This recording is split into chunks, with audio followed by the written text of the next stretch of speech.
Good morning student, class 11 Hindi medium subject chemistry. आज के video lecture में हम आंतरिक ऊर्जा की बात करेंगे। जैसा कि आपको पता ही है, चैप्टर अपना चल रहा है 6 थर्मोडायनामिक्स, जिसमें अपने पिछले लेक्चर के अंदर इसका जनरल इंट्रोडक्शन पढ़ा था। तो आंतरिक ऊर्जा क्या है, देखिए नाम से थोड़ा थोड़ा आइडिया लग रहा है। आंतरिक ऊर्जा मतलब अंदर की ऊर्जा, अंदर किसकी, सिस्टम की, मतलब कि निकाय को सिस्टम कहा जाता है। तो निकाय की जो आंतरिक ऊर्जा, निकाय के अंदर जो ऊर्जा है, मतलब अंदर कौन है, निकाय के अंदर कोई पदार्थ है, ठीक है कि नहीं। जैसे थर्मस है, थर्मस के अंदर चाय रखी हुई है, तो उस चाय के कणों की जो ऊर्जा है, ठीक है, चाय के कणों की ऊर्जा क्या कहलाएगी, आंतरिक ऊर्जा कहलाएगी। तो हम इसको इस प्रकार से परिभाषित कर सकते हैं कि निकाय के अंदर उपस्थित पदार्थ के कणों की ऊर्जा को ही आंतरिक ऊर्जा कहा जाता है। तो आंतरिक ऊर्जा को प्रदर्शित किससे करते हैं, आंतरिक ऊर्जा को जो है U से प्रदर्शित किया जाता है। बड़ा कैपिटल U है, ये प्रदर्शित करते हैं। किससे प्रदर्शित करते हैं, U से प्रदर्शित करते हैं। जो निकाय है, जो सिस्टम है, उसकी आंतरिक ऊर्जा को U से प्रदर्शित किया जाता है। सपोज किया किसी निकाय की प्रारंभिक अवस्था में, निकाय की प्रारंभिक अवस्था में, प्रारंभिक अवस्था में आंतरिक ऊर्जा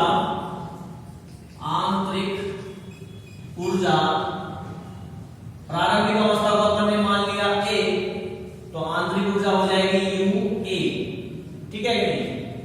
अंतिम अवस्था को मान लिया B, तो आंतरिक ऊर्जा हो जाएगी, आंतरिक ऊर्जा हो गई आपकी UB। आगे बात समझे, आंतरिक ऊर्जा क्या हो गई आपकी UB। तो जो आंतरिक ऊर्जा में परिवर्तन हुआ, अर्थात आंतरिक ऊर्जा में परिवर्तन, आंतरिक ऊर्जा में परिवर्तन का मतलब है डेल U। डेल का साइन का मतलब है कि ऊर्जा में परिवर्तन हो रहा है, ठीक है। अंतिम ऊर्जा माइनस प्रारंभिक ऊर्जा कर दो, तो अंतर आ जाएगा, क्या आ जाएगा, तो डेल UB माइनस UA। अंतिम अवस्था की ऊर्जा माइनस प्रारंभिक अवस्था की ऊर्जा कर देंगे, तो ऊर्जा में जो कुल परिवर्तन हो वो आएगा, क्या आएगा, ऊर्जा परिवर्तन हो गया। माना ये कोई अभिक्रिया है R और P, मतलब क्रियाकारक से उत्पाद बन रहा है, क्रियाकारक से उत्पाद बन रहा है, ठीक है नहीं। तो हम इसको समीकरण कैसे लिख सकते हैं, डेल U बराबर UB माइनस UR, ठीक है कि नहीं। आगे बात समझें। अब ये जो आंतरिक ऊर्जा है ना, आंतरिक ऊर्जा पॉजिटिव भी हो सकती है और नेगेटिव भी हो सकती है। देखो, अगर ये UP या कह दीजिए UB का मान ज्यादा है इससे, तो पॉजिटिव वैल्यू आएगी। अगर इसका मान कम है तो नेगेटिव वैल्यू आएगी, सीधी सी बात है। इसलिए आंतरिक ऊर्जा में जो परिवर्तन है वो पॉजिटिव या नेगेटिव हो सकता है। एंड चक्रीय प्रक्रम, अब देखो अब ये सवाल नहीं पूछना चाहिए माइंड में कि चक्रीय प्रक्रम क्या होता है, क्योंकि अपन कल पढ़ चुके, इसलिए बेसिक नॉलेज आपको बताया गया था। चक्रीय प्रक्रम, ठीक है ना। अब चक्रीय प्रक्रम में मतलब परिवर्तन होते होते वापस पहले वाली अवस्था में आ गए, यानी जहां से स्टार्ट किया था वहीं पे आ गए, है नहीं। तो प्रारंभिक अवस्था में जो ऊर्जा थी, अंतिम अवस्था में भी वही ऊर्जा होगी, नहीं होगी। इसका मतलब चक्रीय प्रक्रम में डेल U बराबर 0 होता है। आगे बात समझे, ठीक है। अब जो ऊष्मा है ना, ऊर्जा का ही एक रूप है, ऊष्मा ऊर्जा का ही एक रूप है, लेकिन ऊष्मा अवस्था फलन नहीं होता। ऊष्मा जो है वो ऊर्जा का ही रूप है, लेकिन ये अवस्था फलन नहीं होता। और इसकी CGS में इकाई की अगर बात करें, सीजीएस की इकाई क्या होती है इसकी? ऊर्जा की, ऊष्मा की इकाई क्या होती है सीजीएस में? कैलोरी। क्या होती है? कैलोरी। और एसआई में जूल। एसआई में क्या होती है? जूल होती है। और हम जानते हैं 1 कैलोरी बराबर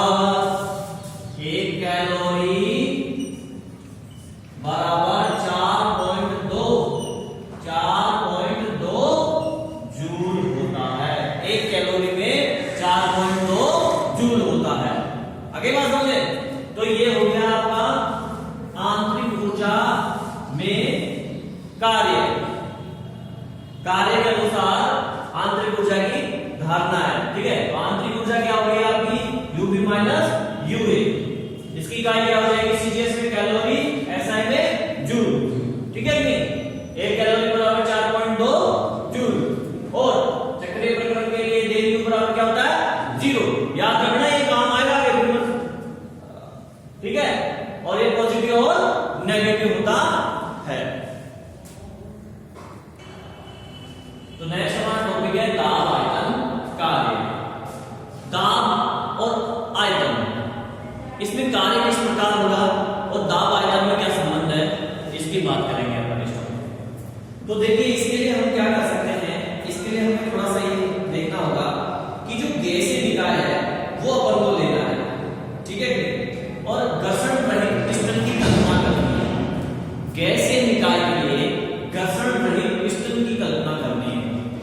एक पिस्टन है सिलेंडर के अंदर लगा हुआ, ठीक है। अब आप सोचिए, उस पे कोई घर्षण बल नहीं लग रहा है, बिल्कुल भी घर्षण बल नहीं लग रहा है।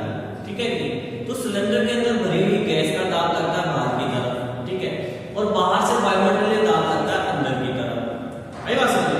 अब अगर गैस दाब और वायुमंडलीय दाब दोनों, मतलब बाहर दाब बोल सकते हो आप, तो गैस का आंतरिक दाब हो गया और बाहर का बाहर दाब हो गया। तो आंतरिक दाब और बाहर दाब अगर दोनों बराबर है तो पिस्टन गति नहीं करेगा, लेकिन देखिए, आप सोचिए, अगर आंतरिक दाब ज्यादा है तो पिस्टन बाहर की तरफ जाएगा, और अगर बाहर दाब ज्यादा है तो पिस्टन अंदर की तरफ आएगा। तो अब इसको इस डायग्राम से समझिए आप। सपोज कि हमारा ये सिलेंडर है वो ये है, ठीक है, बेलनाकार सिलेंडर है हमारा ये, यहां तक ये बेलनाकार सिलेंडर हो गया, और इसमें ये पिस्टन लगा हुआ है, ये हमने पिस्टन लगा दिया इसमें, ये एक पिस्टन लगा दिया, ठीक है। अब ये हो गया आंतरिक दाब जो इस तरफ पिस्टन पे लगेगा, PIN लिख देता हूं, इंटरनल प्रेशर, और इस पिस्टन पर बाहर से दाब लगेगा इस डायरेक्शन में, अपन ने इसको लिख दिया PEX, एक्सटर्नल प्रेशर, ठीक है कि। और इस पिस्टन का एरिया, ये जो पिस्टन है इसका एरिया, ये पूरा एरिया क्षेत्रफल A है। आगे बात समझिए।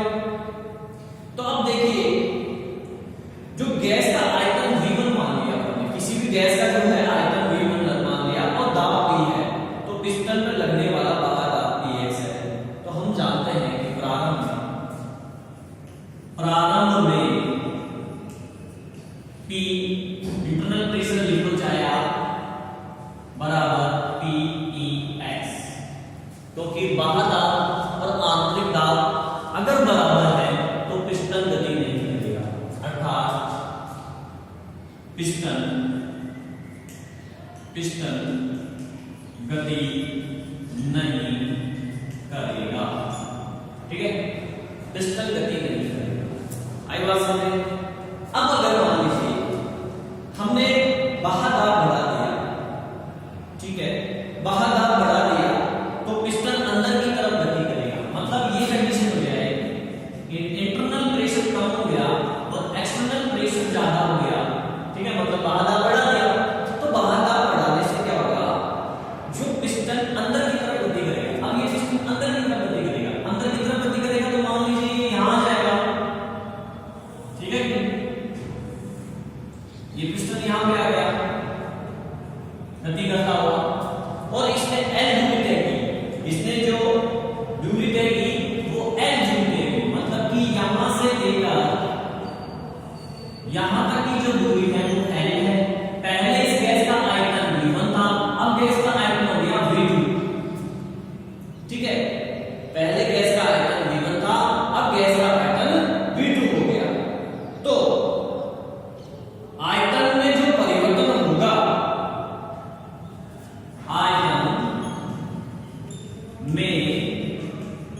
परिवर्तन क्या होगा, ये लंबाई इंटू क्षेत्रफल के बराबर होगा, लंबाई इंटू क्षेत्रफल के बराबर होगा आयतन में परिवर्तन, जिसको हम ये लिख सकते हैं v2 माइनस v1, और v2 माइनस v1 को हम ये लिख सकते हैं डेल v आयतन में परिवर्तन। ठीक है, अब किया गया कार्य अगर w है तो हम जानते हैं किया गया कार्य w है, तो कार्य क्या होता है, बल इंटू विस्थापन, w बराबर बल इंटू विस्थापन, यानी आपने कितना बल लगाया उस पे, और बल लगाने से यानी बाहर बल कितना लगा और बल लगाने से वो पिस्टन कितनी गति कर रहा है, यही होगा। इसको मैथमेटिकल फॉर्म में लिखेंगे तो W equal to F force into विस्थापन क्या होता है L, ठीक है नहीं, और हम जानते हैं F क्या होता है, दाब इनटू क्षेत्रफल, बल क्या होता है, दाब इनटू क्षेत्रफल, हम जानते हैं F इक्वल टू क्या होता है, दाब इनटू क्षेत्रफल, ठीक है नहीं। अब दाब कौन सा, ये बाहर दाब लगा रहा है एक्सटर्नल, ये तो बल लगाया आपने, तो अब देखिए F का मान ये रख दीजिए, तो क्या हो जाएगा, ये हो जाएगा W is equal to PEX into L into A, ठीक है, हमने ये F का मान रख दिया है।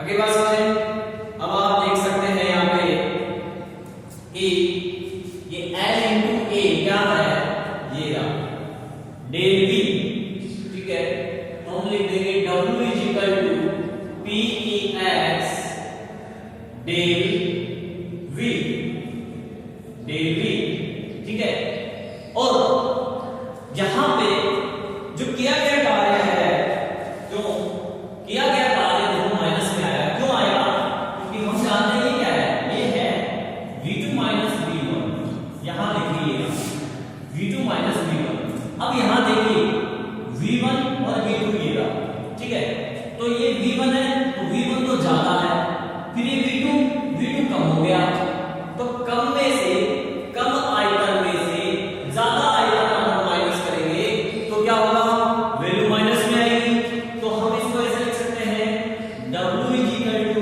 माइनस PEX डेल V, ठीक है, किया गया कार्य है W is equal to minus PEX del V, जितना आपने दाब लगाया और आयतन में जो परिवर्तन हुआ वो किया गया कार्य हो जाएगा।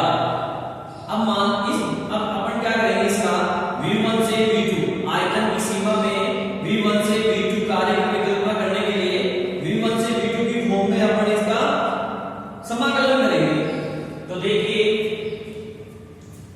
v1 से v2 की सीमा में समाकलन करने पर, समाकलन जो है ये ऐसा लगाते हैं साइन स्क्रीन, तो W बराबर इस समाकलन का साइन लगा, इसमें क्या होता है, निम्न सीमा से उच्च सीमा में जाते हैं, अपर लोअर लिमिट से अपर लिमिट यूज समझ लीजिए, लोअर मतलब नीचे, अपर मतलब ऊपर, यानी कि v1 v2 की फॉर्म में हमने इसका समाकलन किया, और जब समाकलन करते हैं तो d लग जाता है d की जगह, तो ये h, ये माइनस साइन तो आ गया, ऐसे मतलब ये जो है आपका हो जाएगा PX और इसकी जगह dV, इतना ध्यान रखिए, डिफरेंशिएशन का साइन दिया गया।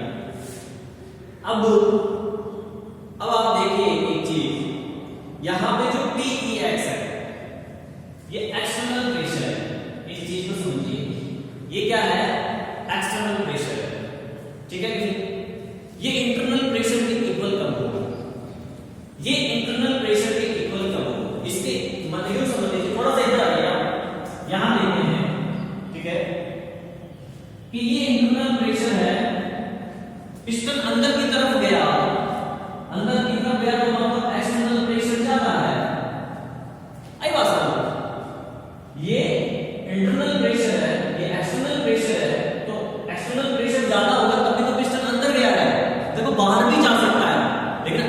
जो गणना कर रहे हैं वो अंदर को लेकर कर रहे हैं, ठीक है। अब इन दोनों को बराबर कैसे करूं? मैं अगर इस इंटरनल प्रेशर में कुछ प्रेशर ऐड कर दूं तो ये इसके बराबर हो जाएगा। थोड़ा बहुत माइनर फर्क है, जिसको हम कुछ प्रेशर ऐड कर देंगे तो ये इसके बराबर हो जाएगा। तो मैं इसमें अगर कुछ प्रेशर ऐड कर देता हूं तो ये बराबर हो जाएगा। तो देखिए मैंने इसमें प्रेशर ऐड कर दिया डीपी, इंटरनल प्रेशर और एक्सटर्नल प्रेशर के बराबर होगा, ठीक है। ये ऐड करने पर सपोज करो अगर पिस्टन बाहर की तरफ मूव करता तो ये ज्यादा होगा, ये ज्यादा होगा इंटरनल प्रेशर, तब मुझे इसमें से क्या करना पड़ता? माइनस करना पड़ता। ऐसी कंडीशन में मुझे क्या करना पड़ता? मतलब ये होता है अब पिस्टन बाहर की तरफ जाता तो ये ज्यादा है, इसमें प्रेशर माइनस करना पड़ता। तो dp माइनस इंटरनल प्रेशर बराबर px, तब माइनस करने पर बराबर होता, अभी प्लस करने पर बराबर हो रहा है। हमारी जो डायग्राम की पोजीशन है वो प्लस करने पर बराबर हो रही है, ठीक है कि नहीं? तो हम दोनों ले सकते हैं। मैंने एक डायग्राम में एक इशू किया है कि बाहर भी तो जा सकता है पिस्टन, तो प्लस माइनस लगा के आप दोनों ले लो। इसकी जगह हम ये लिख सकते हैं, लिख दीजिए यहां पे। तो W equal to minus V1 से V2 की फॉर्म आपका आ जाएगा P प्लस माइनस dP लगा, दोनों लगा दो, प्लस भी हो सकता है माइनस भी हो सकता है, ठीक है। और ये आपका है dP। आगे बात करें, अब इस dP को एक बार इससे मल्टीप्लाई करो, एक बार इससे करो, तो क्या हो जाएगा?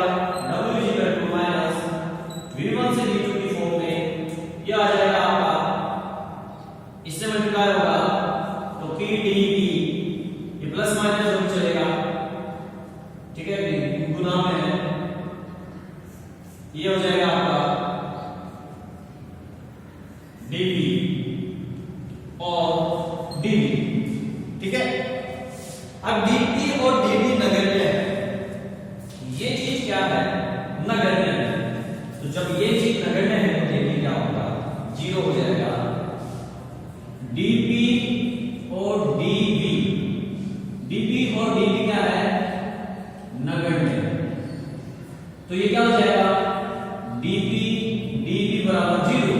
सो हम यहां पे 0 रख देंगे तो केवल यही बचेगा, यहां इसकी जगह 0 आ जाएगा, क्या बचेगा? तो क्या हो जाएगा? W equal to minus V1 से V2 की फॉर्म में समाकलन क्या था? बच गया क्या? P dV। आगे बात समझे, क्या बचा? P dV। अब देखिए आगे क्या हो रहा है।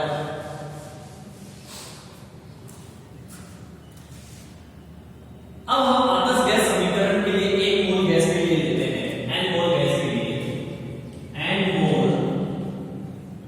मोल गैस, उसके अंदर n मोल गैस आदर्श गैस बनी हुई है। n मोल गैस के लिए आदर्श गैस समीकरण से PV बराबर nRT, ये हमारा आदर्श गैस समीकरण है कि PV बराबर nRT, ठीक है। अब PV बराबर nRT से पता है प्रेशर निकाले, तो प्रेशर निकालेंगे तो क्या हो जाएगा? यहां से P बराबर nRT अपॉन V होगा, क्या होगा? P बराबर nRT अपॉन V। अब स्थिर को ताप को स्थिर कर दें, ताप को क्या करते हैं अपन? स्थिर कर दें, तो ये समीकरण जो है वो क्या हो जाएगा? तापमान स्थिर कर दिया, स्थिरता, और ये समीकरण के इस समीकरण से लिख देंगे W इक्वल टू माइनस का साइन हटेगा, ठीक है, और nRT वो माइनस का साइन तो रहेगा, ये समाकलन हट जाएगा क्योंकि हमने समाकलन V1 से V2 की फॉर्म में, तो हम लोग लगा देंगे nRT log V1 से V2 की फॉर्म में है, V1 से V2 की फॉर्म में, तो it means V2 upon V1 आ जाएगा। ln आएगा, सॉरी log की जगह ln है, ln समाकलन रहेगा, ln आएगा ln। अब लोग लेके आएंगे, अब क्या लेके आएंगे? लेकर आएंगे। तो देखिए जब भी ln को log में कन्वर्ट करते हैं, तो 2.303 से गुणा करते हैं।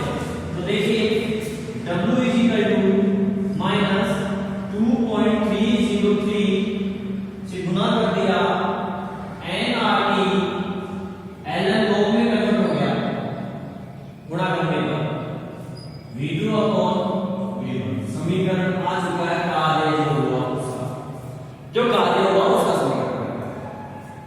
आगे बात समझ रहे हैं। अब हम आदर्श हमने एक नियम पढ़ा था, गैस का नियम था, ठीक है, निश्चित तापमान T1V1 बराबर P2V2, T1V1 बराबर P2V2 ये पढ़ा था।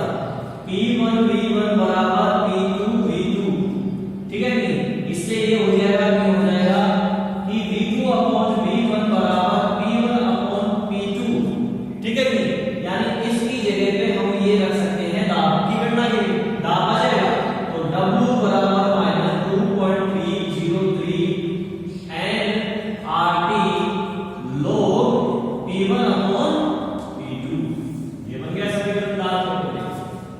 क्लियर? तो ये हो गया दाब में कुल परिवर्तन कितना हुआ वो आ जाएगा, ये 2 है, 2 दाब में कुल परिवर्तन कितना हुआ, ये दाब आयतन का कार्य है। ठीक है, आप नोट डाउन कर लीजिए, समझ लीजिए अच्छे से। नहीं समझ में आता है तो आप पूछ लेना, कमेंट कर देना, मैं आपको बता दूंगा। नेक्स्ट टॉपिक हमारा है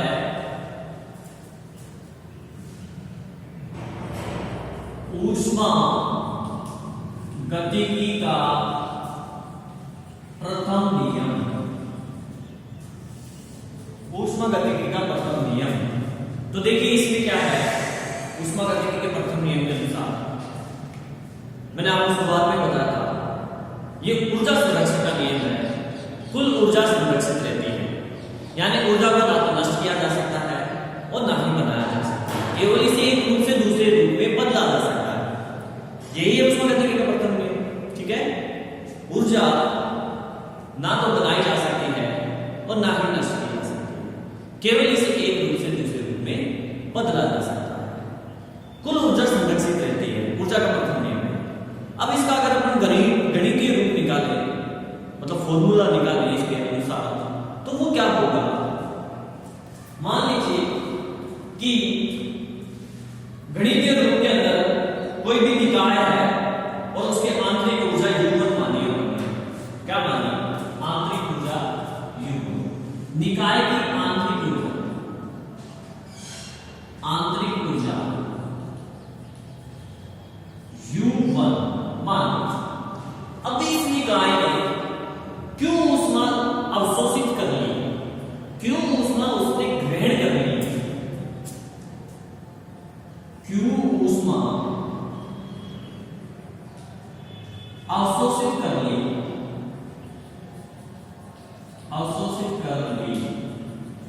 तो अब ऊर्जा क्या हो जाएगी। देखो पहले से उस निकाय की ऊर्जा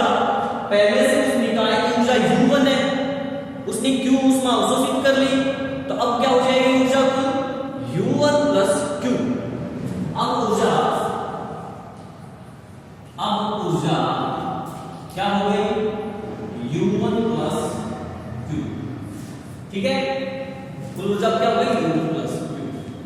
अब अगर मान लीजिए ये निकाय, इस निकाय पर W कार्य किया गया हो, W कार्य इसमें किया गया है, वो कार्य ऊर्जा का ही रूप में एक तरह से ऊर्जा, अगर अपन किसी पे कार्य करते हैं तो ऊर्जा का ट्रांसफर कर रहे हैं, तो W कार्य किया गया।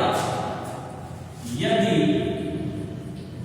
निकाय पर W कार्य किया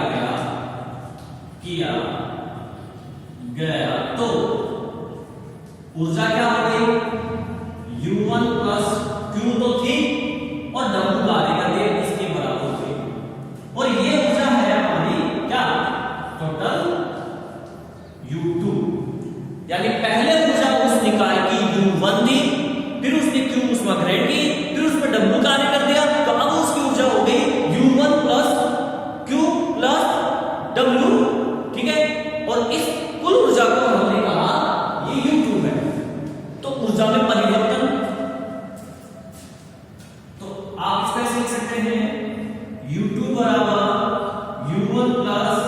Q प्लस W। तो ऊर्जा में परिवर्तन, प्रारंभिक ऊर्जा और अंतिम ऊर्जा में परिवर्तन क्या होगा?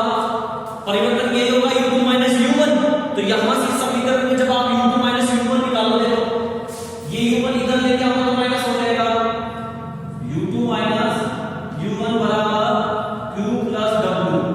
मतलब ये ऊर्जा में परिवर्तन हुआ, यही हुआ था क्योंकि उसने Q ऊष्मा ग्रहण कर ली, W उसमें कार्य किया गया था। तो ऊर्जा में तो इतनी वृद्धि हुई, जितनी वृद्धि हुई उतना ही परिवर्तन होगा। ठीक है, तो अब हम इसको ऐसे लिख सकते हैं डेल U बराबर Q प्लस W। ये आपका आ गया प्रथम नियम का गणितीय रूप। क्या है ये? प्रथम नियम का गणितीय रूप। आगे बात समझें। अब देखिए इसमें दो चार छोटे छोटे पॉइंट है। मान लीजिए यदि निकाय और प्रसार कार्य किया जाता है तो क्या होगा? तो जब भी निकाय द्वारा प्रसार कार्य किया जाता है तो कार्य जो है नेगेटिव होता है। पहला पॉइंट क्या है? निकाय द्वारा प्रसार कार्य किया गया है, यानी कि इसमें W बराबर निकाय द्वारा प्रसार कार्य किया गया है, पिस्टन मतलब बाहर की तरफ गया गया है। तो W बराबर माइनस P डेल V। ठीक है, ये माइनस में आएगा सर। W बराबर माइनस P डेल V। और यहां से अगर हम निकाले डेल U ऊर्जा हमारी निकाले, ऊर्जा क्या हो जाएगी? W बराबर, तो डेल U बराबर Q minus P del V हो जाएगी। हमने समीकरण पढ़ा था डेल U बराबर Q minus P del V। देखिए निकाय द्वारा प्रसार कार्य किया जाता है तो W का जो है ये वैल्यू माइनस में है, माइनस P डेल V। अब यहाँ पे हमने देखो डेल U जो है और W ये है, ये W है। ठीक है, तो ये W की वैल्यू जो है ये W की वैल्यू इस समीकरण में रखा है यहाँ पे W की जगह। तो ये क्या हो जाएगा? तो प्लस है तो माइनस है, माइनस P डेल V। ठीक है, अब यहाँ से अगर मैं ऊर्जा ऊष्मा निकालता हूँ, निकाय की ऊष्मा Q, तो क्या हो जाएगा? Q बाहर आएगा तो यार डेल U इसको इधर ले जाओ प्लस हो जाएगा। मैं ये निकालोगे ना तो ये जो पूरा पूरा इधर जाएगा प्लस हो जाएगा। तो Q बराबर del U plus P del V आ जाएगा। और निकाय द्वारा संपीड़न कार्य किया जाता है, निकाय द्वारा अगर संपीड़न कार्य किया गया है इसका मतलब हो गया कि संपीड़ित हो गया, पिस्टन दब गया, तो प्लस में होता है वो कार्य, इसमें होता है प्लस में। ठीक है, क्योंकि जो प्रसार कार्य कर रहा है वो कौन कर रहा है? निकाय करेगा, तो उसकी ऊर्जा में कमी होगी, इसलिए माइनस। और निकाय संपीड़न कार्य हुआ है जैसे पिस्टन में किया था पढ़ने, तो इसका मतलब निकाय को ऊर्जा दी गई है, तब जाके वो पिस्टन संपीड़ित हुआ, तो ये प्लस में आ गया, ये माइनस था, ये प्लस में। ये W की वैल्यू रख दीजिए यहाँ पे। तो क्या बन जाएगा? डेल Q बराबर Q plus P del V। और ये हो जाएगा यहाँ से Q निकालेंगे तो ये हो जाएगा minus P del U minus P del V। ठीक है, ये है स्थिर आयतन, स्थिर आयतन। अगर आयतन स्थिर हो मतलब कांस्टेंट, तो डेल V बराबर क्या होगा? 0। इसमें कोई परिवर्तन नहीं हुआ, वो स्थिर है, तो डेल V बराबर आयतन मतलब 0 हो गया। तो जब आयतन 0 हो गया तो आप देखिए Q बराबर किससे होगा? डेल U के बराबर होगा, क्योंकि हम अगर इसमें चाहे तो चाहे इसमें रख दो, इसमें रख दो चाहे इसमें रख दो, यहाँ पे ये बराबर 0 रखा तो ये सिर्फ 0 हो जाएगा, मतलब ये तो बचेगा। तो ये आ गया विलगित निकाय में। और विलगित निकाय में हम जानते हैं डेल H Q ये सब 0 होता है। ठीक है, अपने पढ़ा था। तो ऊष्मा भी अगर कार्य माना